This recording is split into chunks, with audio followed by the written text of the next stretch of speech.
train my body every day and get inspiration from video games. While the lifting movements themselves are important, there is an equally essential part of my training that makes the training effective, and that is the closed eyes pause I take before performing each lift and between sets. In that pause, I close my eyes and meditate for a few seconds to restore my spirit, and then I envision myself performing the movement smoothly and perfectly. When I open my eyes, I always feel refreshed and ready to apply full effort. This simple technique, in my experience, has worked wonders for me. A big portion of my training is heavy weights done in low volume, and that means sometimes I only lift once or twice in one set. This is when quality of the reps are ultra important. If I can get myself to exert 20% more effort in one such rep, my body will then receive 20% more stimulus. There are also times when I need to improve my lifting technique. When I close my eyes and see myself performing the lift, I pay attention to how I would feel if I do that technique perfectly. Timothy Gallwey, in his book The Inner Game of Tennis,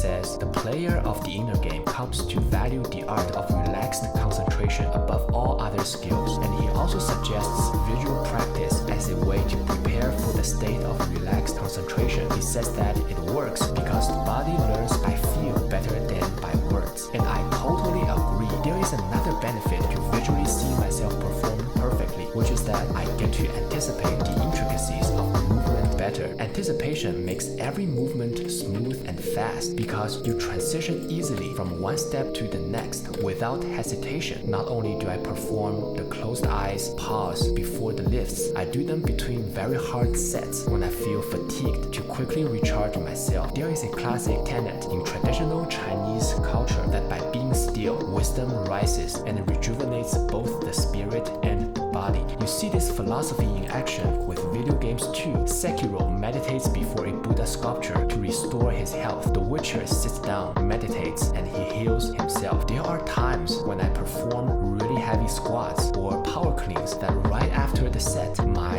head feels dizzy as if my health is low. And before tackling that next set, I usually do the closed eyes pause and breathe slowly to rejuvenate. It doesn't matter how fatigued I felt, I usually can bounce back up and feel ready for the next set. There are studies that show a pause of 15 seconds right after a physical movement can enhance the learning of that motor pattern. So pause well and pause often. Thank you guys so much for watching. If you love video games and physical training like I do, please give me a subscribe and we will grind both together.